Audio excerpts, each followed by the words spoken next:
Hi there and welcome to color contrast lesson.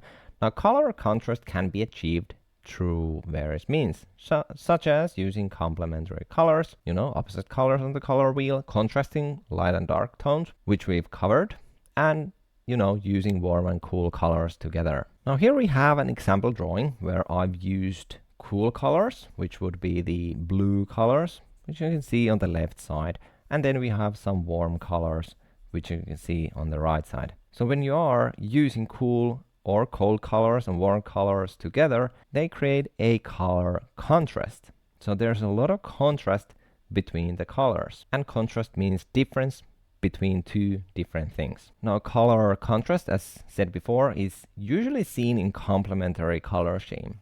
So what you can see here, and this is from the color theory, remember that we have a tertiary color kind of like palette, so to say, and when we have color from each side, from the opposite side, we get a complementary color scheme, and they create the most contrast.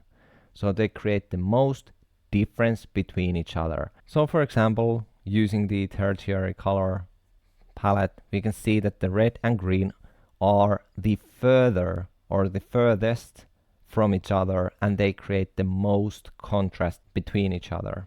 Okay, so that is how color contrast works. So you can see the color palette here, and you can see that they truly are kind of like pretty far from each other. Like, are they truly like super mathematically, correctly from each other from the hue scale?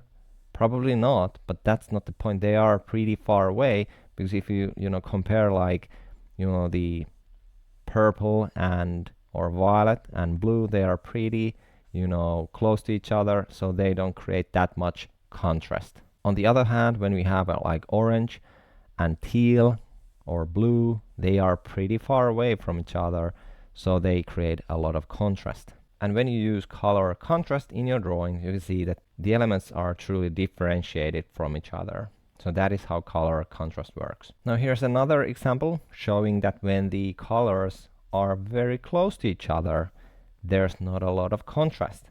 So the hue range, which you can see here, is very close to each other. So the hue range is only 13 points away from each other, when in fact the left side drawing has a hue range of 49 to 161, meaning 112 points difference from each other.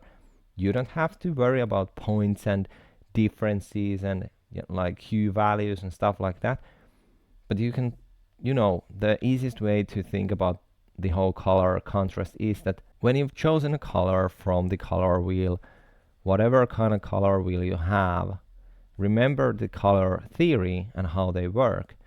So if I pick like yellow and I pick like something like aqua or blue green or whatever, this is the scale or the difference they are from each other. The closer they are, the less contrast they have. The further away they are from each other, the more contrast they have. So that is the effect that you can see here. These are super close to each other.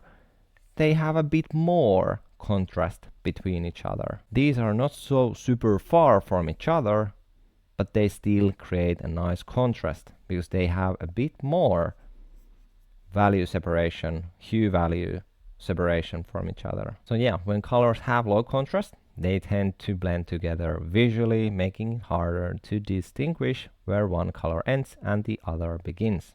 That's the situation here. So yeah, that is how color contrast works. Yet again, another thing to keep in mind when selecting colors, and I do have to admit there are a lot of things to keep in mind when selecting colors, but luckily we have also intuitive color choosing. So don't worry about keeping all of these in mind, but these are definitely something that you should remember and know that there are these kind of things. So yeah, let's get to the next lesson.